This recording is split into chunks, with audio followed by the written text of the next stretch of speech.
talk about some of the basic themes of Sukkot. Just like we spoke about the basic themes of Rosh Hashanah and the basic themes of Yom Kippur, we'll talk about some of the basic themes of Sukkot.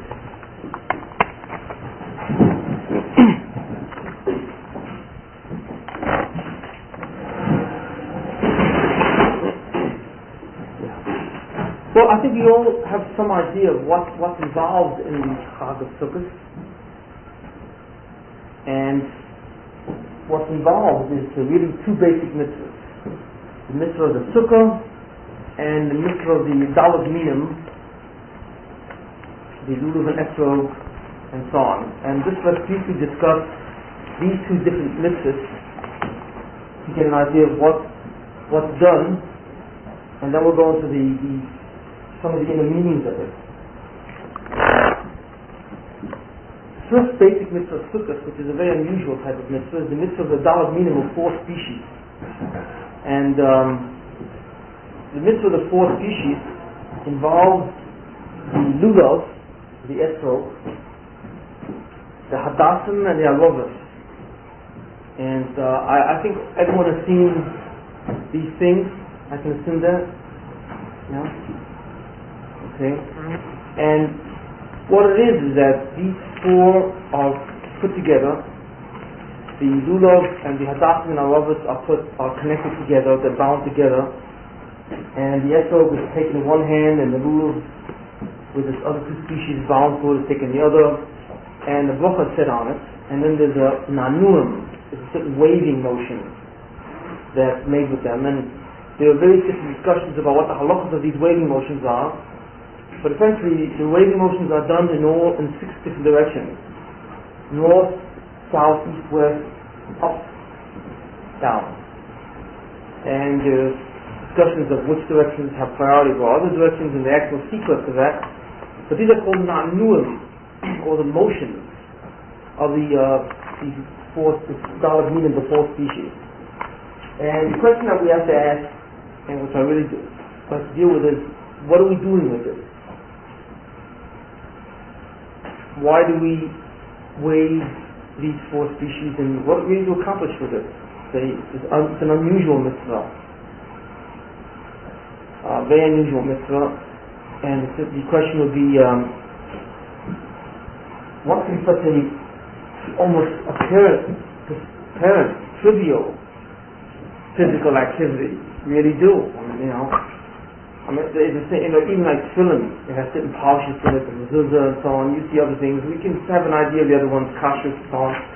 But the Lulav and Etrog, it's an unusual mitzvah, and we wonder ourselves, why would the Rebbeinu Shem say to us that on the time of Sukkot we have to wave it in this basic way? The second mitzvah is the one of the Sukkah, and of course we all know what that is. It's a small dwelling of a temporary status, it has to be a temporary status, which we put up at the beginning of Sukkot, and lasts for 7 days. And there are certain mitzvahs which accompany that. We have to eat there. Not all of our eating, but every time we eat bread, we have to eat the Sukkah. And generally the Sukkah becomes almost like a second home, like a summer home in a way. Or this is like a fall. This is fall home. You eat there. You must eat there on the first day of Sukkot. That's Midivaisa, according to Torah. The Torah says you must eat there the first day of Sukkot. But if you must therefore eat bread, you have to eat a full meal on the first day. You have to eat bread and wash and drench. But on the other days of Sukkot, you don't have to do that. Midivaisa, according to Torah, in the sense that if you don't eat bread, you don't have to eat the Sukkot. But if you do, then you do have to eat. But there's an obligation. There's a positive commandment to eat Sukkah, at least on the first day. And we stay in Sukkah for 7 days. And there's a controversy whether or not we also do it in the 8th day of Sukkah. The 8th day, the first 2 days are Yom Tov, then the next 4 days are Halamod, where you can do most activities, and then the next day after that, then there is a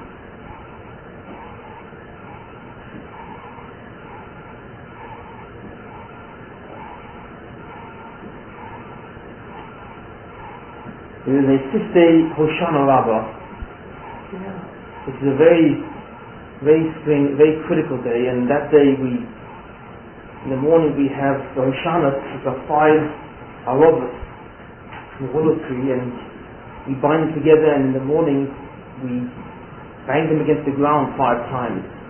That's called the minhag of Hoshanas, and that minhag started in the time of the Nevi'im, the prophets. And it's a very spectacular minhag. It's a very strange thing. That minhag of, at the end of the davening, where you beat it against the ground 5 times. You don't strip the leaves, you simply bang it against the ground 5 times. The Hoshanas. There's a 5 arobas bound together, and then the 5 of them are taken together. At the end of davening in Hoshana Rabbah, you take it, you beat it against the ground. You bend down, you beat it against the ground 5 times.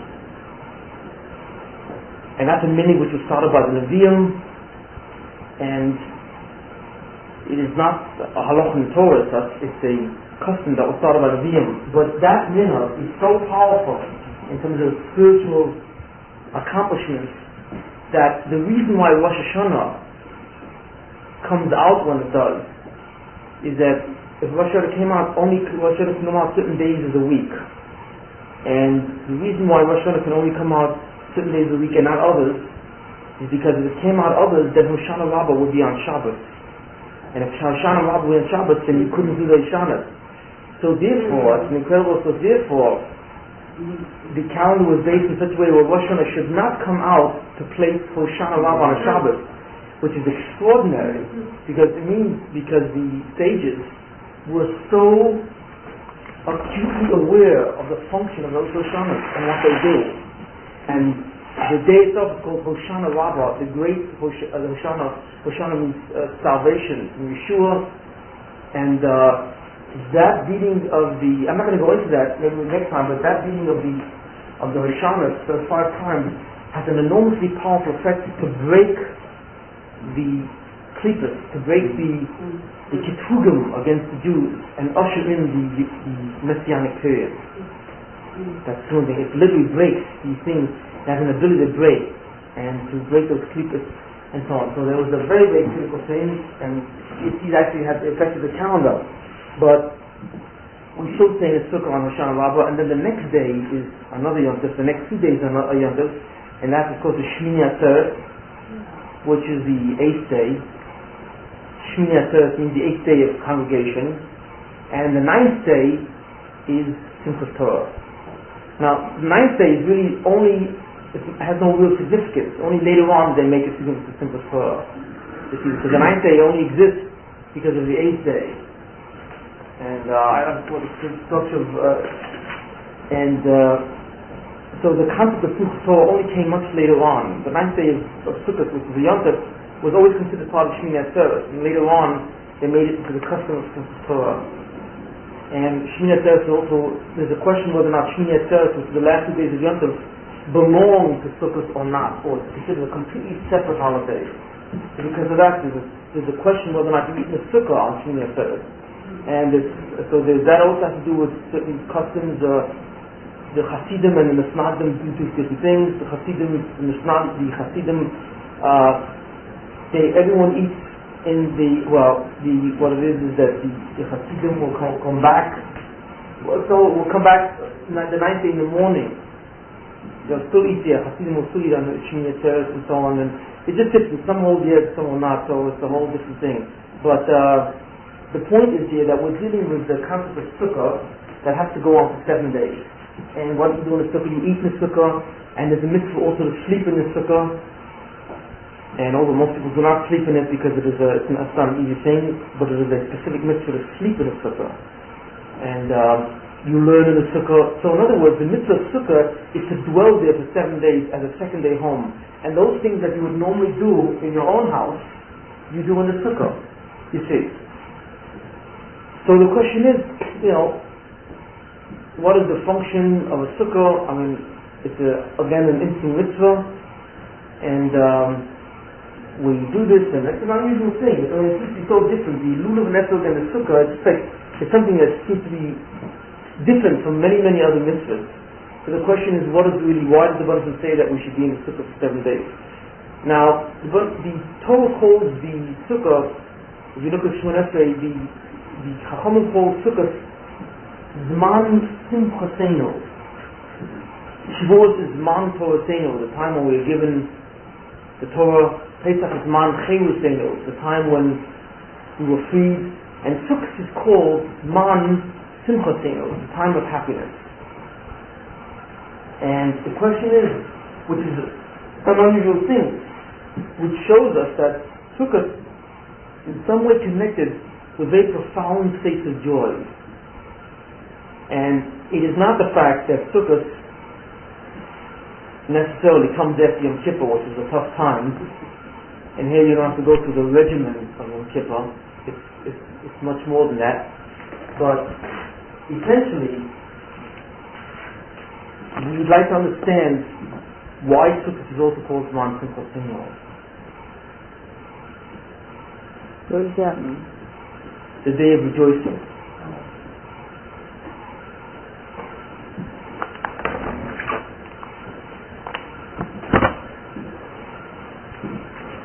Basically, what I'd like to say in this concept, and it's something to really hold on to, because if you can grasp the concept and hold on to it and work with this concept on Sukkot, if you work with that concept when you're in a Sukkot, well, women don't have a mitzvah of lulav and esrog, but to understand what that is, and when you go into the Sukkot to work with this concept, you will have been able to elevate to a large extent spiritual benefits from the Chag, from this Yom Tov. Yes. What's that? It's right, also both. But women do go in. They often see women do lulav and esrog. No. I've seen it. I get it. I got it for the last 6 years, even with the Presbyteria. They think I'm a little. Okay. As an aim of tshuva, as one who is not. Yeah, exactly. It's not wrong in doing it if she wants it. Someone who's not required to do it. But ain't no mitzvah. Mitzvah means to be commanded. Ain't no mitzvah means someone who's not commanded but does it, and so on. Yeah.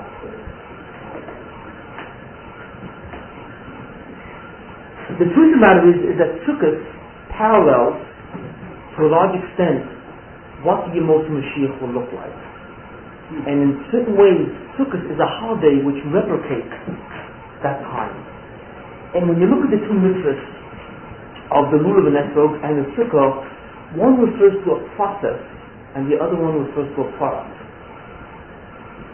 Being in the sukkah replicates to some degree what it will be like in the Yemot Mashiach. The lulav and esrog, through the mitzvah of shaking the lulav and esrog, you stimulate or you produce certain types of effects. It's a process whereby doing that process literally assists in ushering in the Yemot Mashiach. And because of that fact, we call it Zman Simchasenu, because there's no greater simcha than at the time when mankind is restored back to its original state, to its highest state of perfection.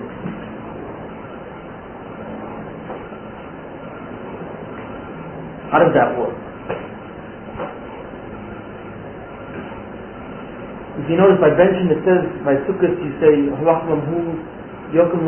Sukkot David Hanafolah, that the Baruch Hashem will restore the Sukkah of David, King David, which fell. And David, the kingdom of David, essentially refers to the Mashiach ben David, the Messianic period, the king, the kingdom Melech HaMashiach, the Messianic king, who is the descendant from David, King David. And that period of the Davidic dynasty in the future time, the Messianic period, is referred to as the Sukkah. You see. So you see that somehow a Sukkah has to do with this kind of period. So let's kind of go into that. Let's talk about both of these things. Let's first of all talk about the Sukkah, the end product itself. Essentially, what are you really doing in the Sukkah? You're eating, you are sleeping, you're learning, you're doing all basic activities, physical and spiritual activities in this dwelling called the Sukkah. Now, the Sukkahs themselves are a remembrance to a certain type of process and a certain type of event that occurred to the Jews when they left Egypt. When the Jews left Egypt, the British told them to build certain booths, and that's how they lived. But they lived in Sukkos at that time. There were small booths and they lived in Sukkos. But what happened was, after the Jews left Egypt, a very strange phenomenon occurred called the Ananei HaKavod. And the Ananei HaKavod are referred to as the clouds of glory. What were the clouds of glory? It was a very strange phenomenon. It was like a cloud-like entity which descended from the heaven to the earth and followed the exact perimeter of the camp of the Israelites. And once it followed that perimeter, the Jews were completely protected and almost invisible from anything outside. It was like they were contained within some kind of mist kind of thing, where inside, of course, it was very clear, and it constituted essentially almost like a fortress wall around them, so that they were completely protected from their enemies. Now, Sukkos, as we celebrate it, is a zecher or remembrance to those Ananim, those clouds of glory, and that's essentially what it is. The Buddhism wants us to recapture the presence and the effect of those clouds on Klal Yisrael when it was in Mitzvah. Why? Why does he want us to do that? Because essentially, not only were those clouds one of a physical protection, but those clouds had something else. They also had within them, within their essence, the presence of a very high spiritual light, where there was a certain type of hashpah or spiritual influence which invested itself in that cloud, so that literally the people who would dwell under that cloud would be able to sense and feel the presence of enormous spirituality. It heightened and sharpened their spiritual awareness to the degree where all their activities, physical and so on, had a very unique spiritual quality about it.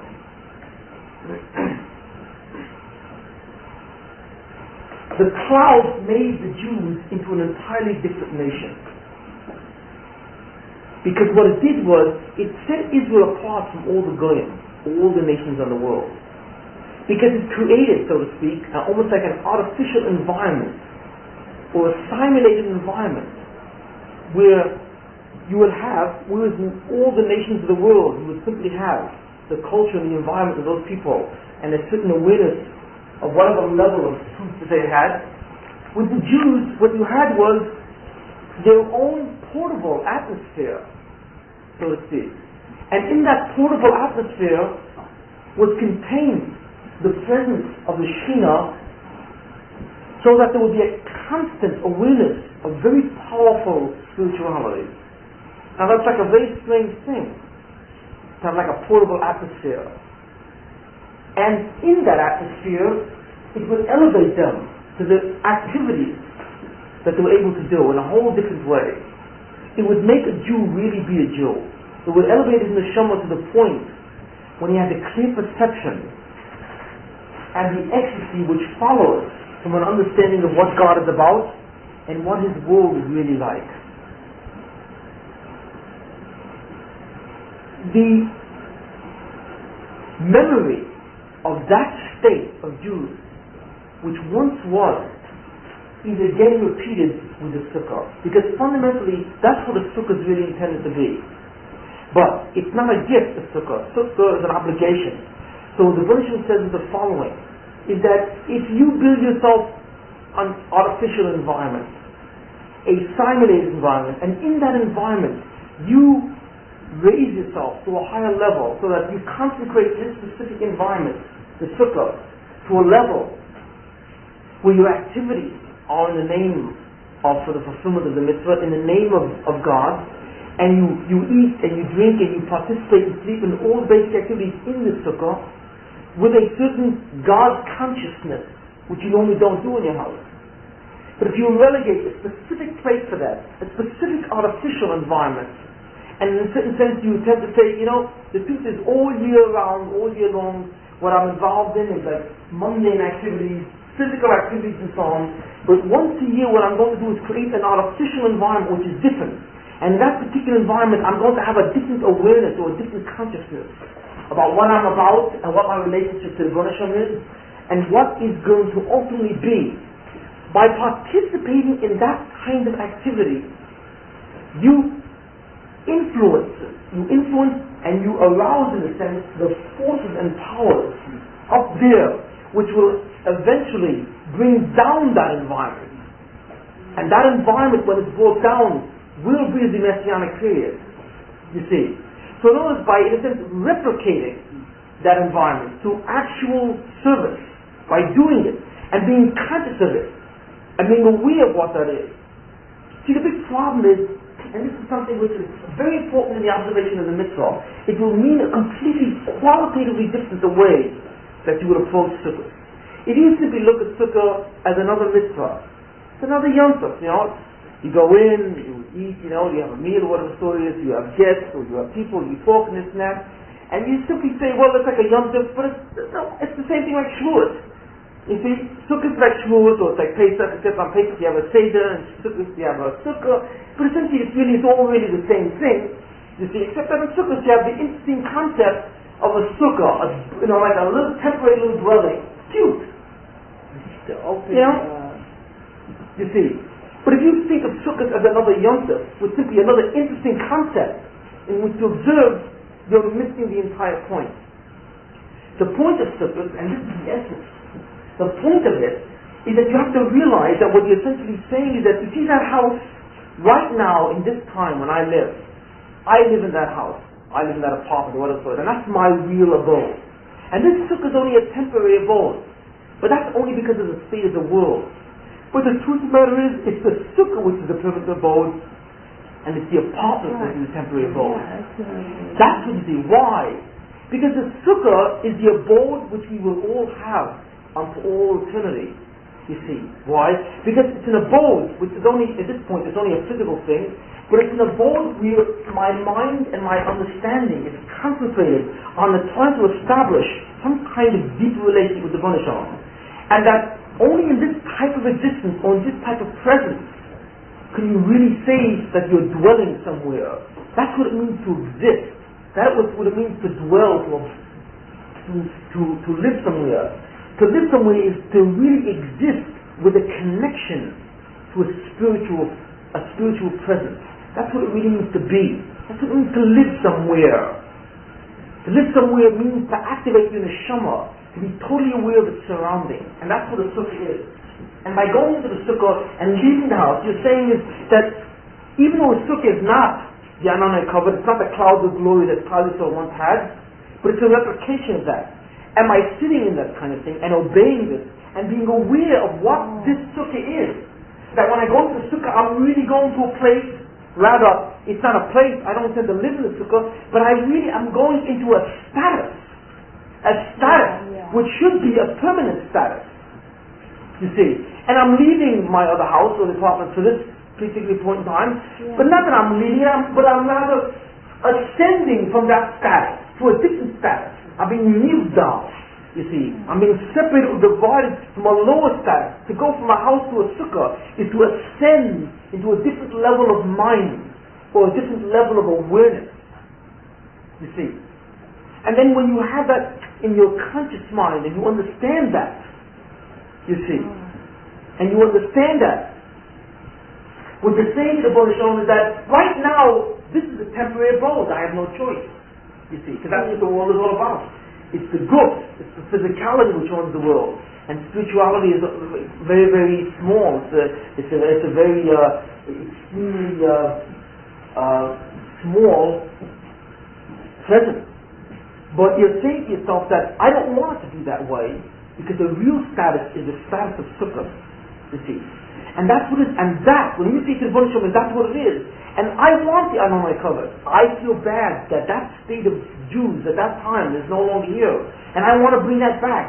And you replicate the Ananai covered. You replicate the clouds of glory. You replicate that environment, you see.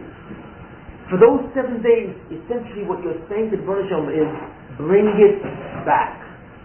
restores to a condition or to a status where we'll be different people. Olam haba. Yes, well, the Moshe Mashiach and then Olam haba, you see. And what that really does, it has the effect of moving the heavens and suddenly forcing down the kind of power and force which begins to shape the world so that the entire world becomes one big sukkah. You see, that's what it is. The whole world suddenly, it's changing the whole atmosphere so that the world suddenly becomes a sukkah. So the Anane cover is not something which is only on the Jews, but rather something which envelops the entire world itself, especially in the land of Israel, where ultimately the Messianic kingdom will take place. So that in the entire land of Israel, there will be this Anane cover. And that's essentially what it is. That's why it's called Man Simchasenu. Because the truth of the matter is, Sukkot is the highest of the holidays in that sense. Because it's the one holiday which really is gives us an understanding and allows us to connect to the Moshe Mashiach, literally and specifically. And it gives us also a hand in participation in bringing the Moshe Mashiach. Do we understand it? Yeah. That's why when you go into a sukkah, you must think of what I just said. You must be aware of that. If you simply go in and say, this is a cute mitzvah, you don't make that cute mitzvah. I mean, we do it, what else is it, but it's cute, it's interesting, it's different, Each holiday have a different flavor. That's not what it is. It has a very specific understanding. That's the mitzvah sukkah. And like we said, the mitzvah sukkah in the sense is a product. It represents the status of the Jews at a future time. Yes. A small deviation. Yeah. Is there any way of comparing the sense of ruchnius, being in the clouds of glory, to being in the Beis Hamikdash? Yes, very good. Yeah, there is in a sense. The difference would be the following. The question that we're being asked essentially, since both seem to have an aspect of a window to heaven, so to speak, what really is the difference? Well, you can see what the difference is simply by the nature of the two. The Beis Hamikdash was not, or the Mishkan, which was the corresponding to the Beis Hamikdash at that time, was a certain building, a certain structure within in the center of the camp of the Israelites. And in that center, the Shekhinah rested, or the presence of the Bnei Shalom, in terms of the power of spirituality, was there, and nowhere else. It wasn't throughout the Machaneh, it was only in the place of the Mishkan. Where the Ananei HaKavod rested on the entire camp. What would be the difference? What do you think the difference be? Think. What would the difference be? Since both seem to create a certain type of awareness of spirituality. But the question is, well, if you have one, what do you need the other? Obviously the one is much more concentrated. Which one? The Mishkan. The Mishkan is much more concentrated. Exactly. The Mishkan really represents the highest or most intense form of that awareness, you see. But since it's so high, since it's so concentrated and so intense, it's something that you can experience only certain times. It's like the pinnacle, it's the apex, you see. In other words, when you're really up to it, you see, and with your highest point of spirituality, you go over there to, in a certain sense, tune in or resonate with that form of spirituality, become aware of such a level. But you can't live in that kind of spirituality. It's too powerful, it's too high, you see. But when you leave the Beis Hamikdash, you don't want to go back to a status which is ordinary, mundane, you see. You want to go back to a status which is still spiritual.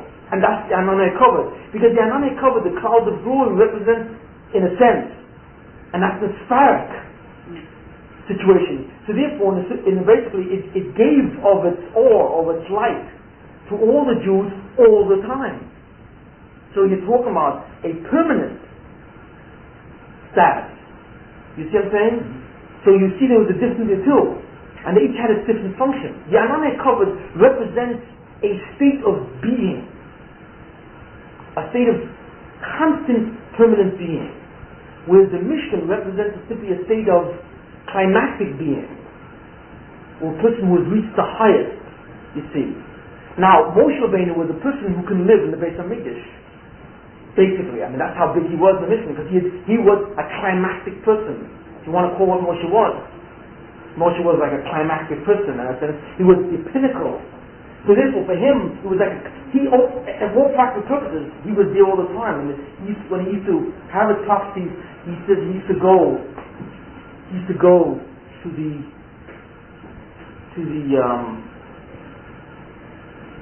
the Old Moed, the Mishkan, and that's where he would get his most intense prophecy. In fact, it's interesting, in the Chumash, there's one point that says over there that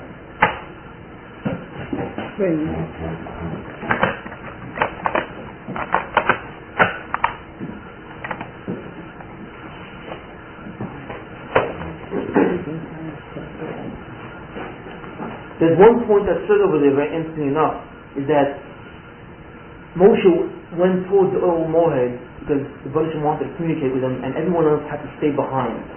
And there's a certain point in the Torah which makes it so obvious about the superior condition of Moshe Rabbeinu that Rashi, who is essentially a commentator, like even Rashi couldn't contain himself. You know, Rashi is usually a very grounded and very logical, very precise commentator in the Torah. And Rashi is not prone to emotionalism, basically. But even when in that part of the Chumash, it's a very amazing thing. Rashi says, but he just lets himself go, so to speak. He says, "Ashli Yelid Isha." When in that point, he says the Moshe had the ability just to go into the Oil Moed at almost just at will, and to connect with the Shekhinah and start discoursing with it. I mean, in the prophetic way, medium at will, which is astounding. I mean, always will. Every prophet, when a prophet would prophesy, what would happen? He couldn't do it at will. It wasn't voluntary. He couldn't say, "I want to find this information out." It had nothing to do with that.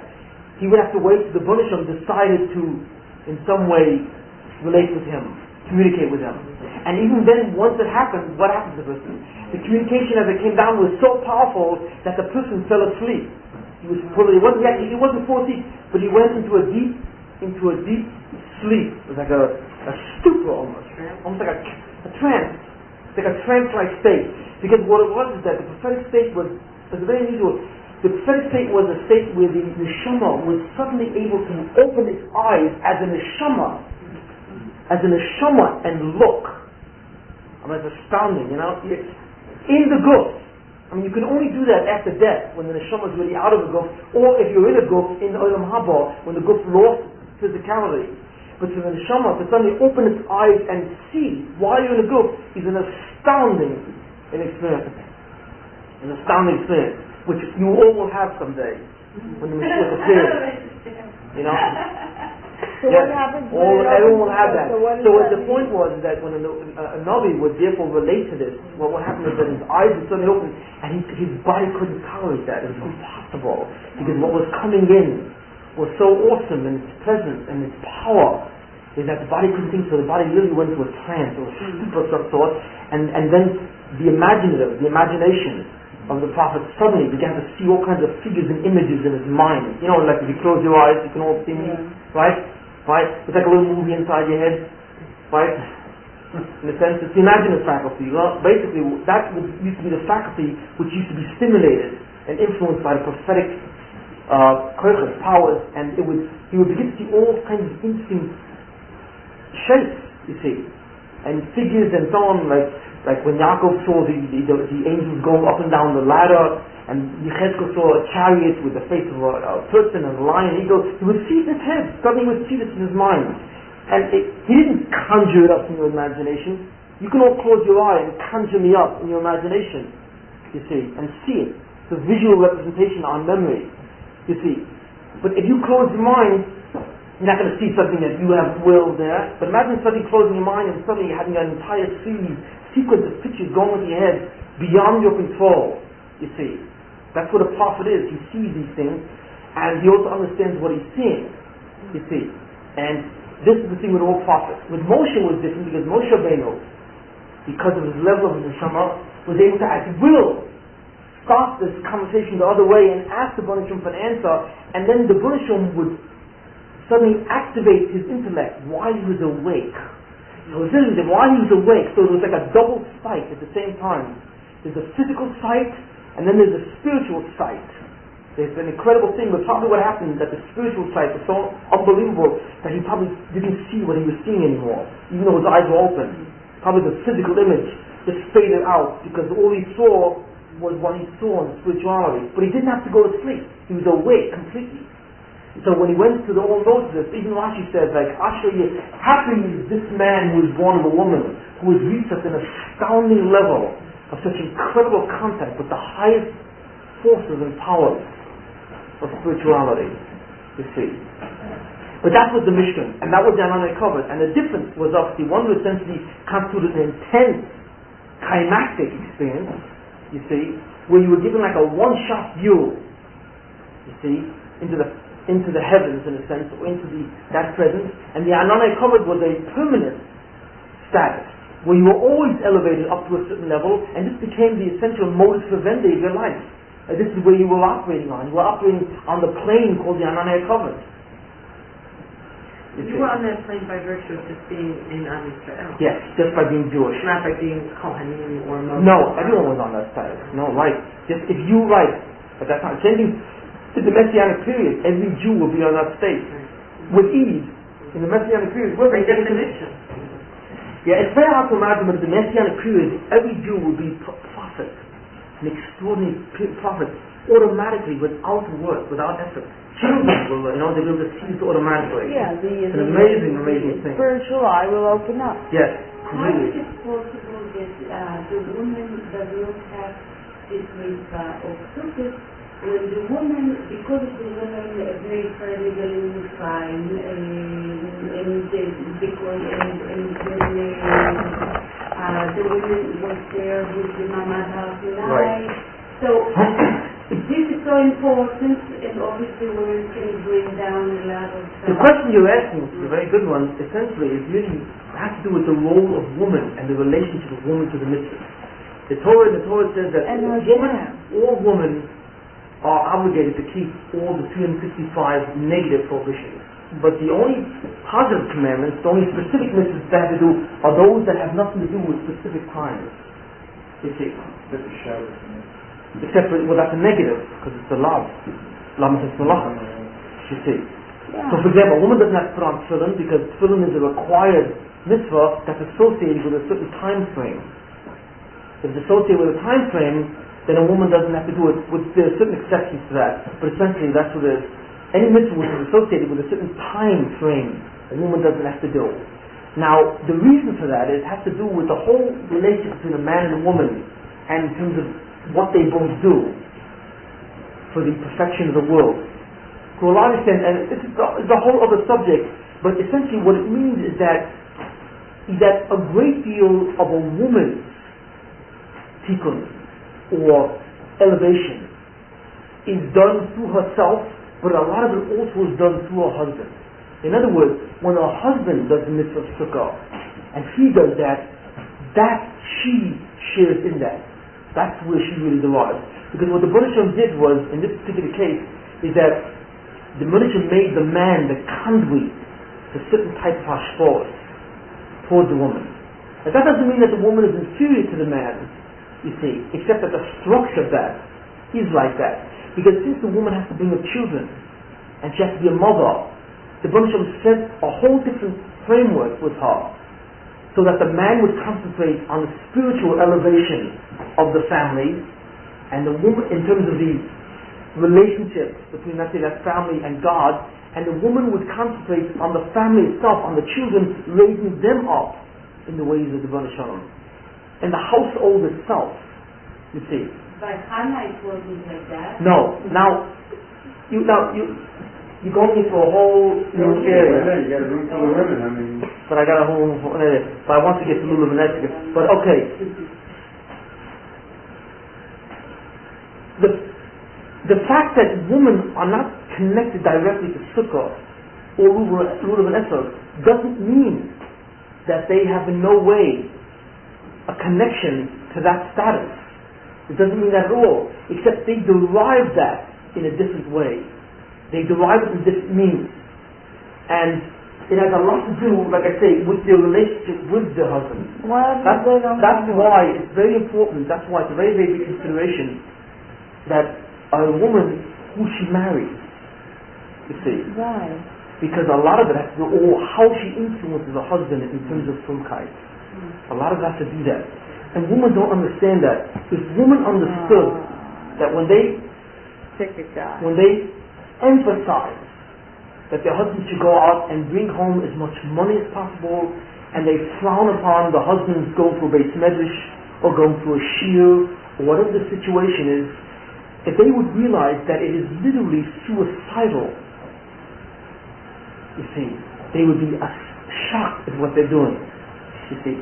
Now, a woman herself has their own avoda, they have their own task as well, a woman.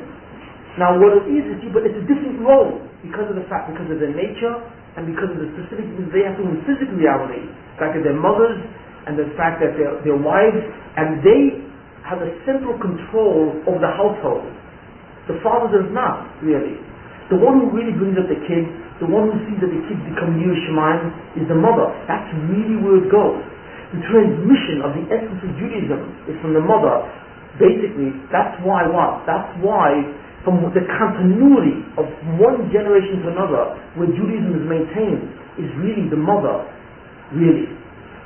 Because she is the one who inculcates the values of the children, because she's with them the whole time. It's that connection that does it. Is that why Jews are considered Jewish? Well, in a certain sense, what you find, and the neshama of the woman is also the major neshama which contributes to the children being Jewish. If you have a Jewish woman and a Goyish father, the children are Jewish. Sure. If you have a Jewish man and a Goyish woman, the children are not Jewish. Which means that the essence of the Judaism, whether or not a person is Jewish or not, period, whether he has a neshama which is capable of being a Jew and capable of becoming involved in all the mitzvahs, lies with the woman. So that's an extraordinary power. The Buddha gave that power to women, not to men. You see.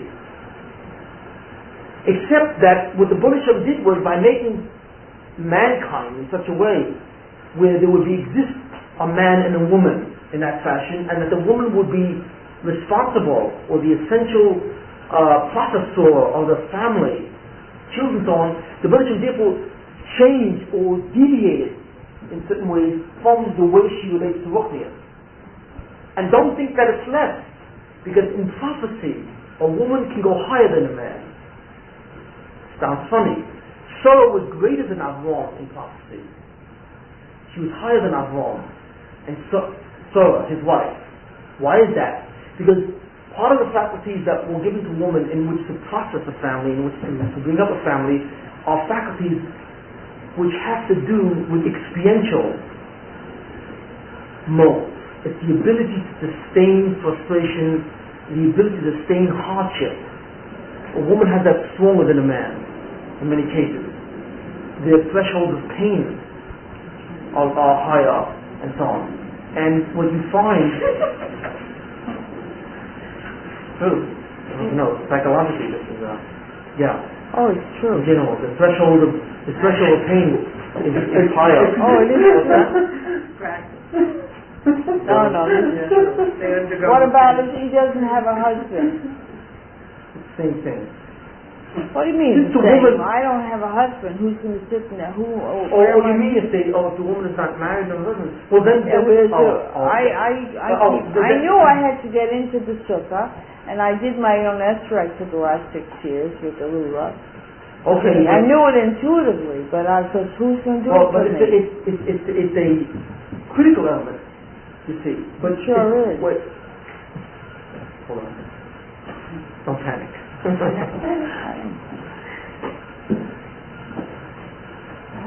see that the inner construction of a woman and the inner nature of a woman is different than that of a man as it relates to her functions in life. Therefore, her neshama is somewhat different. The kinds of koichas or powers that a neshama has are different. And her ability to deal with certain situations in life are different, and she was built that way so that she can do what she has to do. It's the woman who has the patience with kids. Very rarely will you see a man that has the kind of patience or that stamina to bring up the children in the same way that a woman does. And because of that, because of the fact that her strength lies more in the experiential realm, in terms of her capacity to experience and endure, in certain of the spiritual prophecies, she can attain a higher level of prophecy than a man. Because prophecy relates to the experiential domain, not the intellectual domain, you see. So, you see that there are different things on both sides. Not that the woman is inferior or superior. It's that each was constructed in different fashions. And essentially the idea is that the two of them together, the man and woman, the husband and wife, together as a team, creates the harmony which exists between both, not only on a physical level, but on a spiritual level.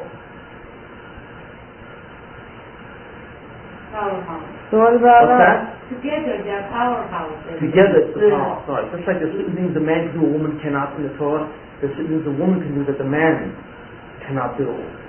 So it's essentially that kind of, it's that partnership. Did you say before though that women can only be zocha from certain things through her husband? Yes.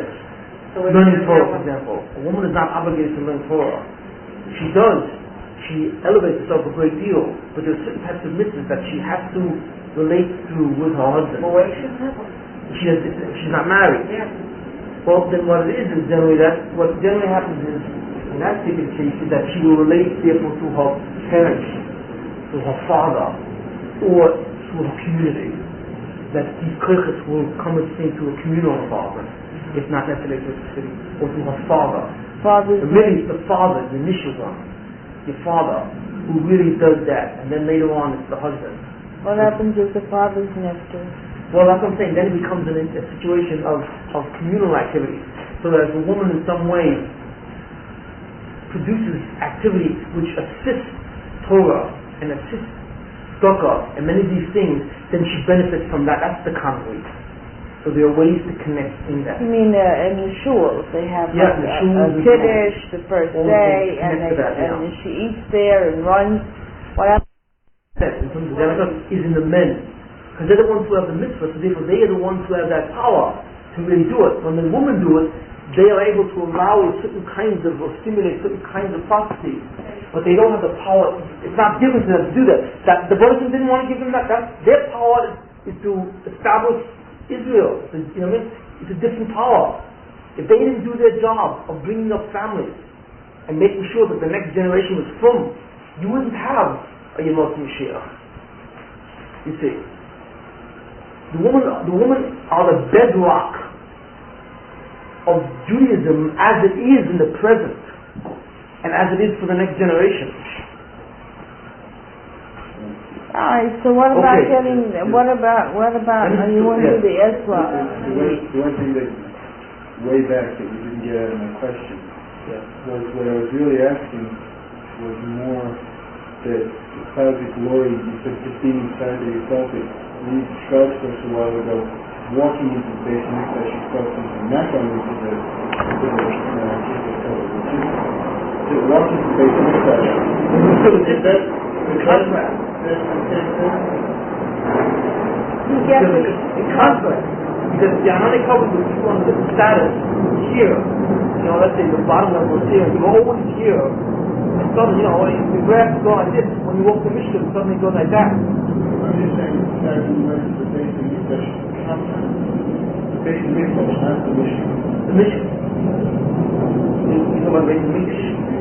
At what point would you experience that? I'm saying that are there different levels? There are different levels. There's different levels in the Let's base get of to Mikdash the versus Ezra. being in the clouds of glory. We want to get to the Ezra. Yes. It would be greater to Beit HaMikdash. It would be. So even what Hashem's presence coming down in the clouds of glory wasn't as great as what happened. No. It was more of a permanent status of Kedusha, but it wasn't a higher status, an intense. Well, doesn't the clouds of glory come through the openings in the sukkah? Let me go on with the Ruben Esau. Yeah, let's do that. Let me go on with the Ruben. So we understand what the sukkah is. Yeah. You understand the attitude that we yeah. should have in the sukkah. I know. And the fact that a woman is not necessarily obligated to the sukkah does not necessarily negate an effect which she can produce by having the same understanding when she goes in. In fact, if the woman understands, the man doesn't. It is a very important thing for the woman to relate it to the men. I mean, that's, in a certain sense. So that understanding you see. It intensifies the outcome. And in other words, this brings on more of Okay, let me go on. Messianic age? Yes, it has the power to bring it on. Let me go on. Right. The Lulav and Yesod. Now the Lulav and Yesod have a different function.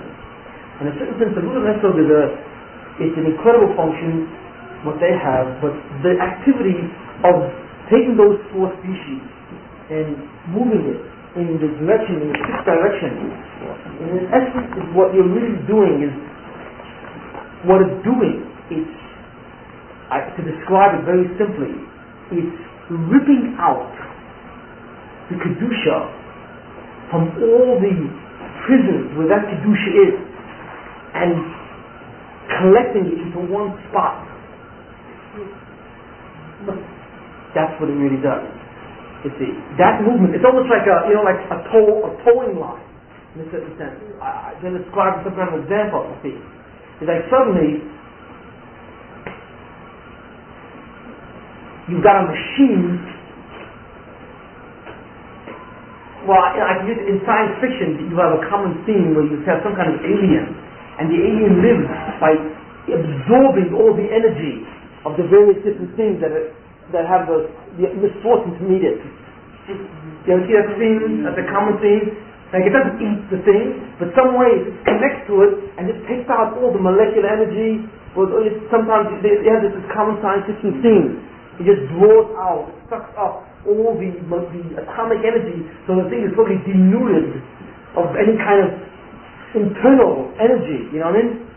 That's what the lulav really has. The lulav and four mediums in the lulav do that. What they do is they reach out with enormous tentacles, so to speak, in all the places of Klippa, which hold Kedusha, you see, in exile, and they just draw back into one place, and just so that the thing becomes concentrated. Now, that's the process of the Messianic period. That's what brings the world to a state of Sukkos. The Lulav and Esrog brings the world to a state of Sukkos, because the Lulav and Esrog are the spiritual instruments which achieve the what? The collection of all that Kedusha into one place, so that the world suddenly can be turned around. It's, in a certain sense, is what brings the Amana cover down in a very powerful way. But it brings it down, it doesn't bring it down. What it really does is that it brings it up. What do I say? Because there's a certain principle that I said a long time ago, and something that we'll expand on much later on, but the concept is the following, is that when a person does a mitzvah, he brings down a certain spiritual light to his neshama. And we've discussed the concept of yichud, what that does. When a person does a chet, or doesn't do that mitzvah, what he does with that light that should really go or attach itself to his neshama, and that koyach goes into the hands of the Mekaseh, the Yetzer Hara. And with that power, he can go down and punish or destroy that person. That's where he gets power from. He takes his power from us. We give him that power, you see. Now, what does he do with that power? The Baruch does not allow him to come down and destroy us. Although that's what he should do, according to the laws of justice. But the Baruch was Rahmanis, has worked out a system, or structured a system, which we will discuss later on, not now, in the Shulman as we go along. To what does is to delay, is to allow the Sultan to hold that power and simply use it sparingly against the Jews. So that they may be punished, but they are not destroyed. And that's what the exile is. The exile is the partial use of that power. So instead of destroying the Jews on their own, they are simply sent into exile, you see. So what it is that power, therefore, which is the repository of all the power that we gave to the Sultan, and that we should have, and if we had that power would bring the Messianic time. But we gave that power away, and that power exists in the hands of this Malach, the Sultan, you see, who continuously accumulates more and more power through his accusations against the Jews. justifiable accusations and holds it. And then he is permitted to punish the Jews sparingly over different periods of time. Now we're going to go into the mechanism of that into much greater detail. But essentially, what the Lulav and Esrog does is take back that power. Because that power is not in the heavens. That power is on earth. It is on earth. Where is it on earth? It is in the power of the Goyim, who have the ability to dominate us and to put us in exile. That power, for example, is in the hands of Gorbachev. Example, it's in the hands of Gorbachev and the Russian elite bureaucracy, who have the ability to hold 3 million Jews and not allow them to go out and not allow them to keep their religion. Where do you think Gorbachev has that power from? Not because of the might of the Russian army. What gives him that power is the fact that he has it from us. We gave him that power. Or the Jews in Russia at different points in time gave him that power, not directly, gave that force by not conducting the mitzvah. by not doing the mitzvah. That's right, they became communists. Not now. Not now. Years ago. Now they can't do the Over mitzvah. the years. Yeah, now they can't do the mitzvah anymore, you They see. can't even do it. But what it was in different times or in different lifetimes, when that neshama once existed before in a different situation, there were chatoim and there was a denial of the mitzvah. So the power that neshama should have had at that point in time was stored in the hands of the Sultan, held and then given to the powers on earth, who again used against the Jews. So what it is that really the Kedusha, the power which is necessary to redeem the Jews, to restore them and initiate the Messianic period, which is the period of time when the Jews will have that power in restoration. You see, now the Jews are in Golos, we're in exile. You see, you got 6 million Jews in America, 3 million in Russia, here, there, and so on, and you have maybe 2 or 3 million in Israel, but most Jews are still in exile, really. You see, on the situation where we live with the Goyim, and we're influenced with their culture, with the way they think, and every day we're bombarded with their values. I mean, we're bombarded in such a degree you don't even know it. You wake in the morning, you don't even know. You don't even know that 98% of your thinking process is Goyish. Because you don't know any difference. Why is it Goyish? That's what it means to be an American. To be an American is to think like this. It's to hold certain things important, to have certain value judgments. That's what it means to be American. It means to be a free American, you know? What's wrong with being that? That's what it means to be a person in the 20th century. But one of the things that I'm trying to convey to you in all these shurim for the last 6 months, 9 months, is what being Jewish really means. That it's totally different than anything we can even begin to think of. You see, by a sukkah, the Anane covered, what a Beit HaMikdash was. These were the things what it really meant to be Jewish. And these things are hidden, these things are gone, so we don't even know what it means. What we really do is now we understand what it really means to be Goyish, but we get so confused that we think that that's what it means to be Jewish. So we're a Jew in America, really. What does it mean to be a Jew in America, really?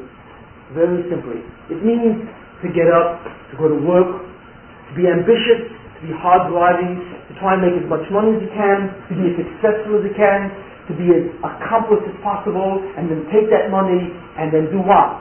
First of all, elevate your standard of living in terms of your house, your furniture, your vacations, your cars, the clothes that you wear, meet new people, gather new experiences, cultural experiences, music, opera, dance, reading, movies, all the things.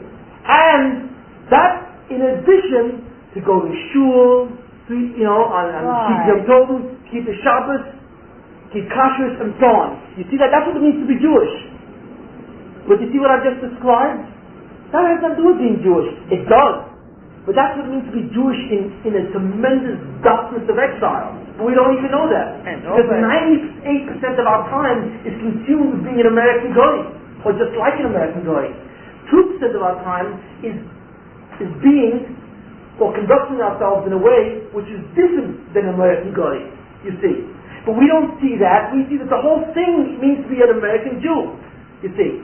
That's what it means to be an American Jew, is this. So we think that's what it means to be Jewish. We don't realize that the way we define an American Jew is to be an American Goy 98% of the time, and a Jew 2% of the time. That's the definition of an American Jew. But that's exactly what that's the awareness that I'm trying to change. That being a Jew means to be a Jew 100% of the time. So you say to yourself, my God, what does that look like? What does a person who's a Jew 100% of the time look like? You can't even begin to imagine it, because that's how far is from your imagination. If you want to look and see what a Jew means to be a Jew 90% of the time, unfortunately you've got to go back hundreds and thousands of years, because that's when they were Jewish 100% of the time. When we look at them, we see the levels of spirituality, we see what they were in contact with, we see who they were, we begin to see what it means to be a Jew. Not only the great tzaddikim, but everyone. Every Jew lived on the island they covered. Not only Moshe, everyone was in a very high spiritual state. Everybody. And if you are, you're queer. But the point is that this is the concept here. That's what the exile has done for us. The exile has had a profound influence such that we are not aware that as an exile. The Jews of Russia are somewhat aware.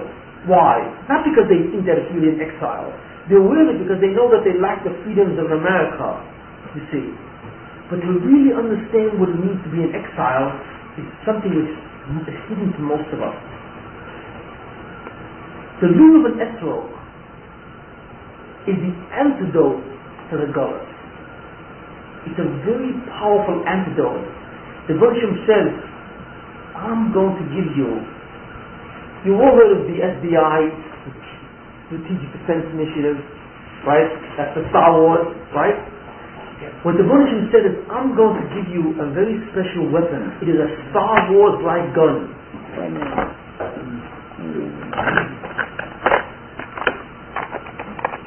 Got it.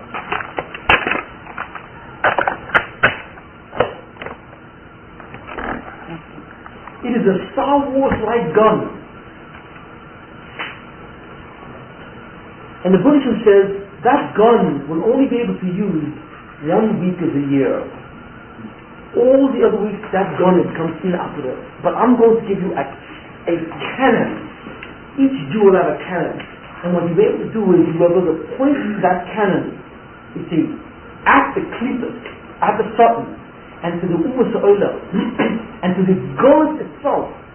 For 7 days a year, we will be able to point, you'll be able to target that weapon into the exile, into the heart of the exile, and you will begin to blast it away, you see, so that all the koyach which gives the exile its power is slowly withdrawn.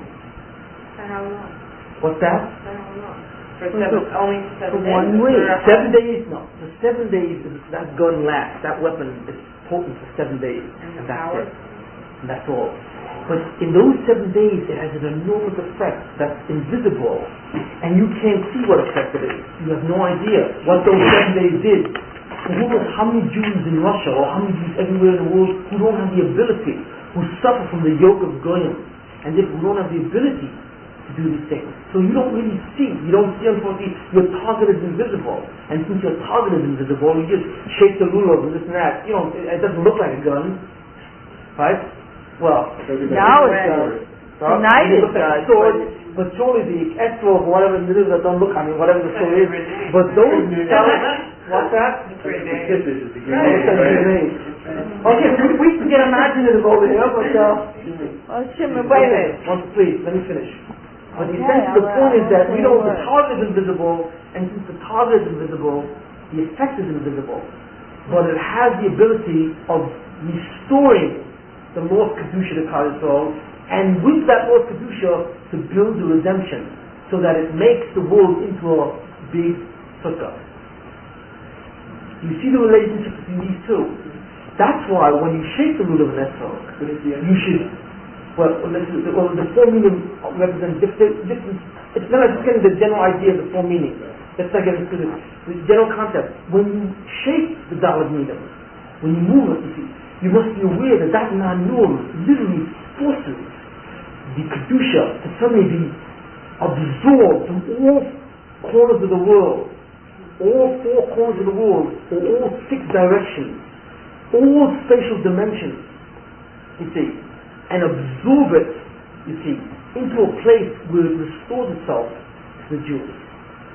You see, and that's what you have to do. And as you do that, as you shape the ruler, you should say and think in your mind that with this mitzvah and with this activity, it should have an enormous power to restore the lost kedusha in Israel and dissipate the whole ghost. And with that, bring on the most Mashiach. That should be your kavanah when you do it. Do you understand? So therefore, we see the following, that the lulav and etrog is the weapon or the process which brings on the permanent state of sukkah. You see how they're related? That's why both of them together are called Zman Simchasenu, because can there be a greater simcha, you see, than restoring to a Jew what it really means to be a Jew? Totally. To restore them to a level where you have the prophetic spirit, when you can automatically connect, you see, and become aware of all these spiritual forces and spiritual understanding, and yield yourself or bring yourself into an incredibly ecstatic state, which is really the capacity of a Jew. As we said last time, that the function of the mitzvahs, that the mitzvahs themselves are only vehicles to also the guf neshama that is you, and to elevate your being into a neshama consciousness and become aware of all the signals that are being sent from ruchnius or spirituality to you, and that awareness elevates a completely different state of mind. You see, the greatest simcha is what? Is if that state of mind existed all the time. That is true happiness. That is true contentment. You see, because in that state, the body is not vying in one direction and the neshama another. In that state, the person is one. And not only is he that state in his body, but his life becomes one. So there are no more conflicts in his life at all either. You see, he is given whatever he needs, and his life is filled with complete brachas. You see, it's considered two to go together. Like one of the transcendentalists says, I think it was Emerson, the confusion you see, rather the chaos which you see outside of yourself, is really nothing more than the confusion inside you. It's one is a reflection of the other. And although I never quote transcendentalism, one of it I think was even Thoreau to Emerson, but the statement has wisdom to it. Yeah. But what it means is that when you're unhappy, you see, you think you're unhappy because your life is conflicted. You're not getting what you want. You're not going where you want to go. But the reason why your life is conflicted is because you are in a state where conflict reigns. That's why. It's a mirror image of the other. You see. So you think if I get that job, or if I get that other person, or if I get that situation, if I get that car, if I get that money, whatever it is, I'll be happy. But you'll never be happy. Because life is nothing more than a series of acquisitions and losses. Constantly. That's all life is. You gain one thing, you lose it again. In different states. You see, and you're always in some state of deprivation. So the key is to change, if you want to change the outside, is to change the nature of the human state, which allows this conflictual pattern to exist. And when you change the internal state, when suddenly the internal state becomes one person, then the external state reflects that. And both have what's called total peace. And that's what it is. That the Rebbeinu Shalom will bless the Jews with peace, shalom.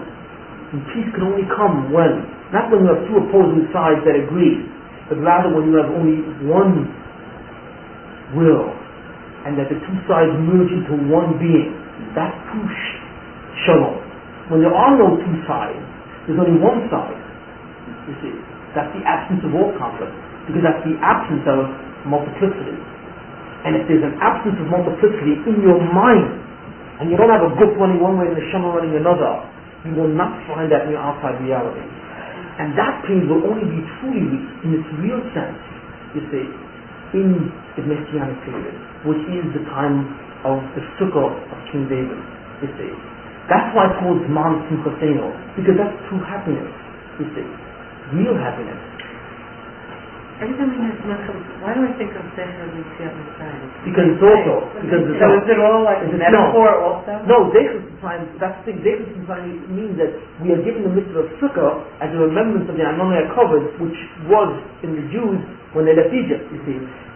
That's why it's called Zecher Mitzrayim, but it's called Man Simchosenu, because that Amonai covered is in a sense another type of replication of Yemot Mashiach, and that's what we really want. What do we care, Zecher Mitzrayim? What do I care doing something that they did 3,000 years ago? Because why is that relevant to me?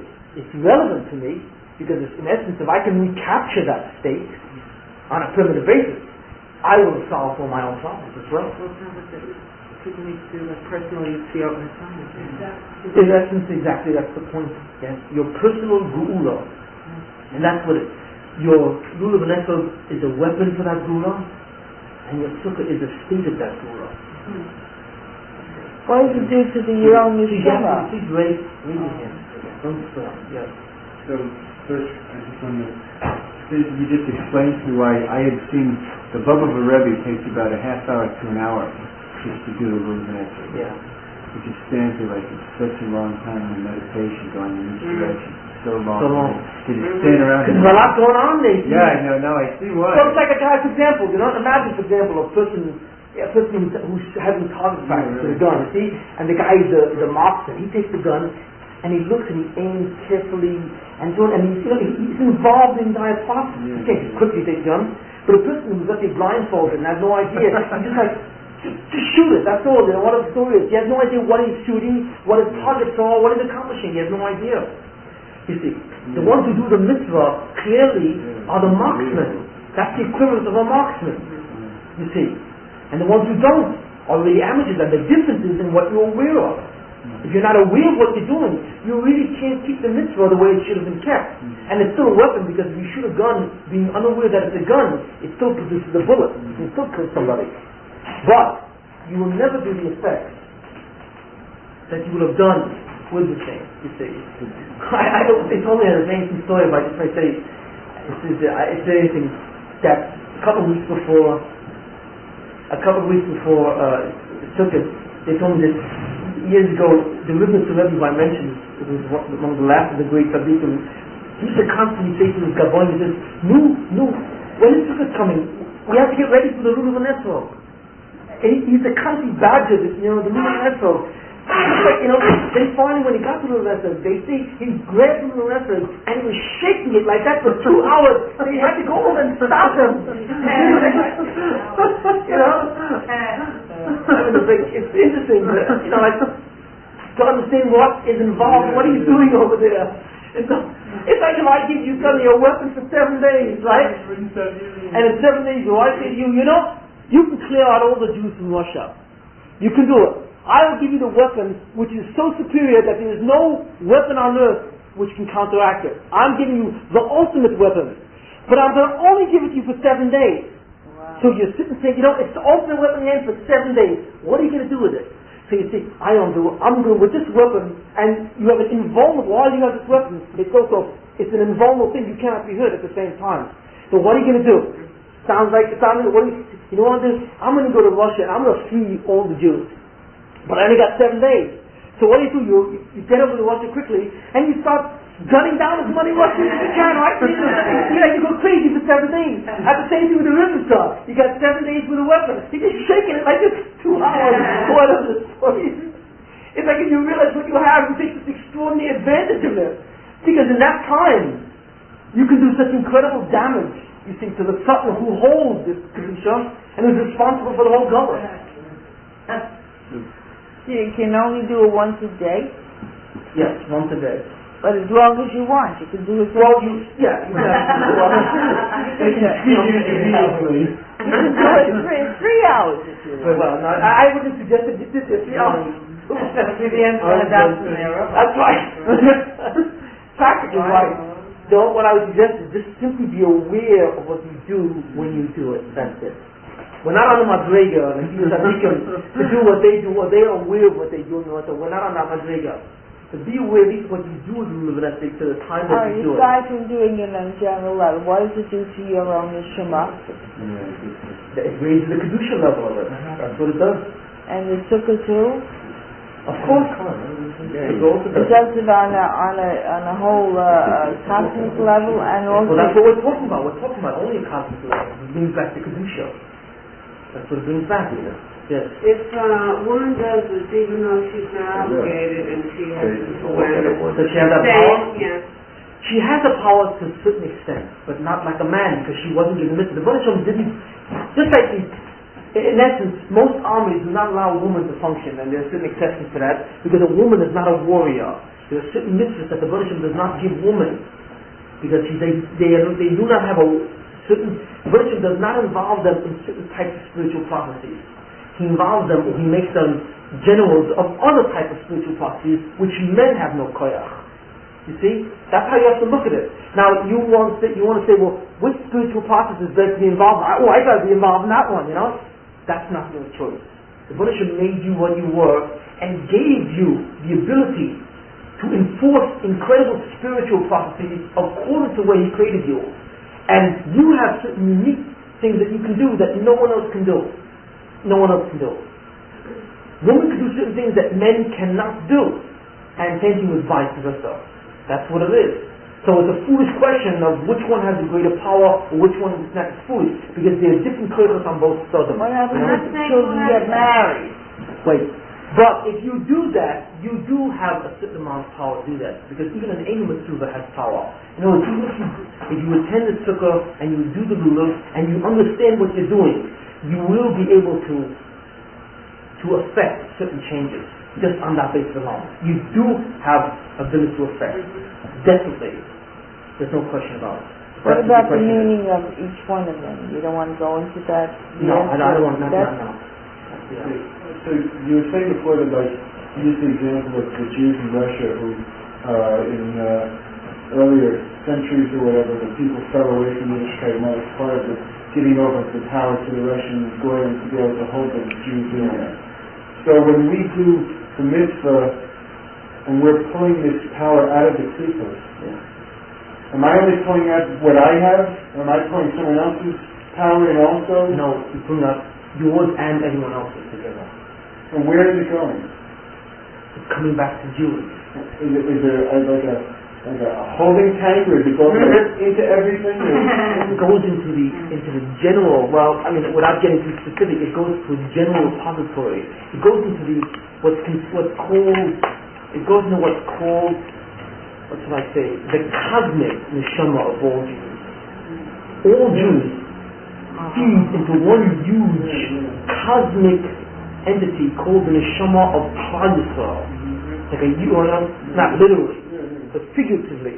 It's like one vast neshama where all neshamas are connected at different points, wired into different locations, and where that goes back to the general neshama, and from the general neshama it affects all, it then filters back, so that each individual brings back Kedusha, it goes up into the general, affects him also, and then it's filtered, distributed throughout the entire system. So you don't see it, you don't see it. But you don't realize that maybe 3 months later, suddenly a man like, let's say, suddenly the Russians increased their immigration status and started allowing another 20,000 Jews to come out. You don't, what does that have to do with me? You know what I mean? You don't see that. But it directly connects to you. That's why the Talmud says, Talmidei Chachamim ma'avim shalom ba'olam. Talmidei Chachamim, when they sit and learn, they increase peace in the world. Now, when you think of it superficially, what does that have to do with that? What do you mean? If I sit and learn, and I'm concentrating on Torah and understanding in this, I affect the peace of the world. Well, I mean, how can you tell me that? You can say, I affect the peace in heaven. I affect the Messianic prophecies, or I affect Neshamas. But how can you tell me that I affect Gorbachev? What do I have to do? What do I have to do? If I was a diplomat, if I worked in the State Department, you see, then you could say I affect. But what do I have to do? If I sit and learn, what does that have to do with the politics of the world? Because the answer is, the politics of the world is a consequence of the Kedusha of the world, not vice versa. So when you affect the Kedusha, you affect the politics of the world. The greatest and most classic example of that, the most astounding example of this, if I may say, was Yosef. Yosef was a Jew who went to Egypt. He was the only Jew in Egypt, right? And essentially he had a very difficult life. But he was a very big tzaddik. And one day he was elevated to become the second in command of all of Egypt. Why? Where did Yosef get suddenly the koyach to become the second in command of all of Egypt? The answer is that Yosef, by doing his mitzvahs, absorbed an enormous amount of kedusha. And by absorbing it, that power which he collected and infused himself suddenly intervened into world processes and made him into a prime minister. You see, that's where it comes from. And it's the same thing here. You have the ability to affect world politics. You do. Just by doing the mitzvahs. You see. Why? Because the kedusha that you bring goes into the general neshama, which is then filtered and distributed to all of Parasol, meaning that the situation and position of all Jews are then affected by it.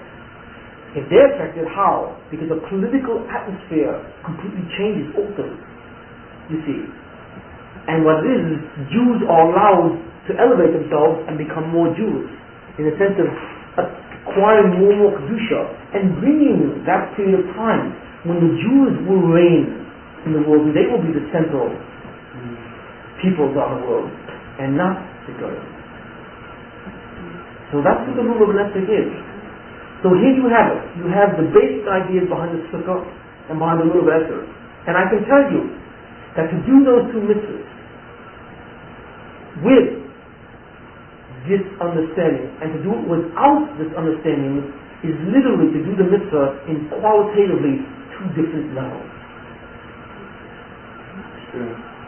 Yeah. Okay? Yeah.